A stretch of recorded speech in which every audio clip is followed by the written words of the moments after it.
After lunch was combat training, the physically taxing counterpart to the mental workout that the morning skill training was.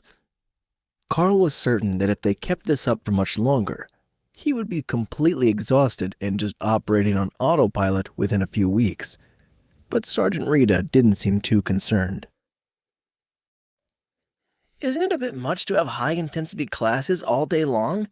It's only 4 in the afternoon, and I'm so sore that I can barely move, he complained once the training was done for the day.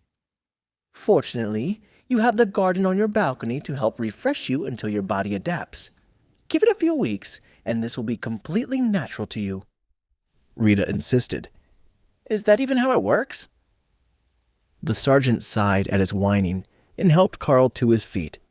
That is precisely how it works, and the harder that you push yourself during the first few weeks, the faster you will adapt to the training schedule.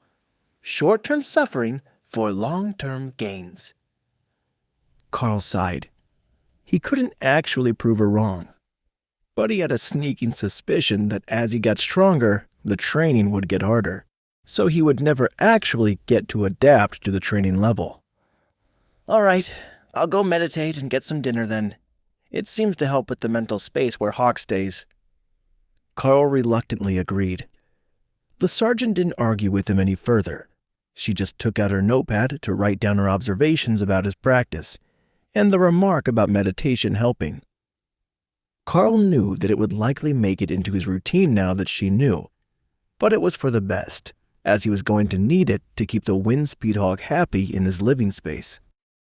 Compared to that, the extra effects of growth were just a bonus, as Hawk was very vocal in his mind when it needed or wanted something, so letting it get bored would be a disaster for his mental health. The cafeteria food seemed to be a bit different today. He had ordered the pasta special with a side salad, but the meal tasted a bit different than he remembered, and the energy content was definitely higher. Only a few bites in, Karl was feeling like someone had electrocuted him and energy was pouring into his body.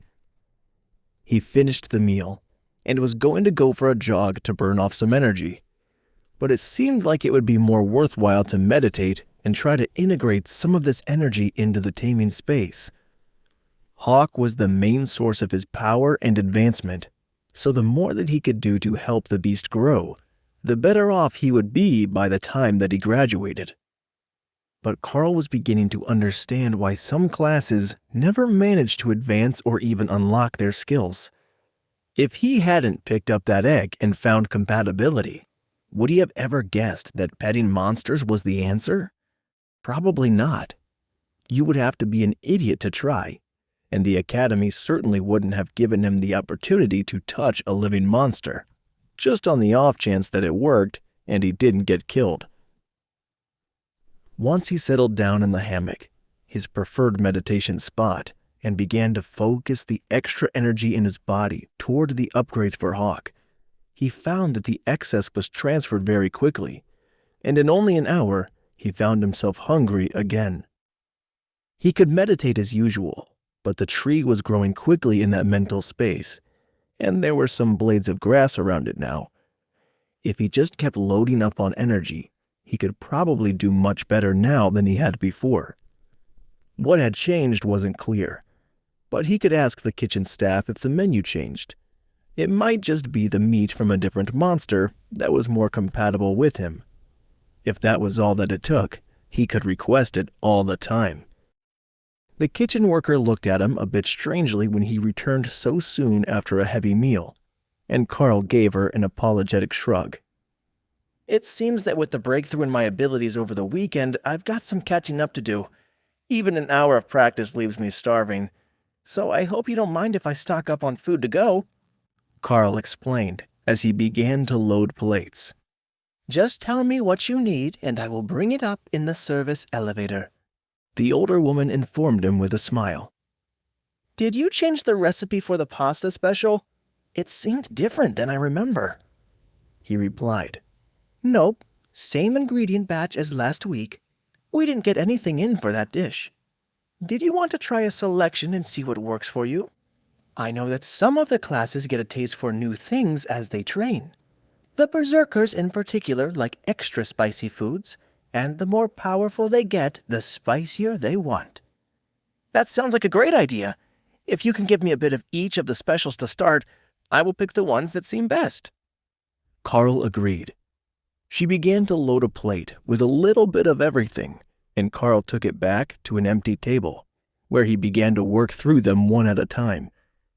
The effect was the same as the pasta.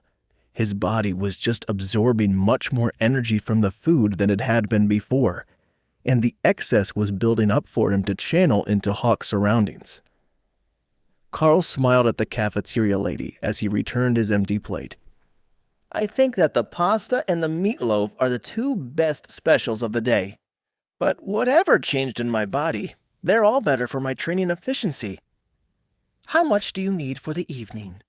She asked, lining up plates on her counter. 2 each should be enough for the night. I'll come early in the morning so that I can have a heavy breakfast as well.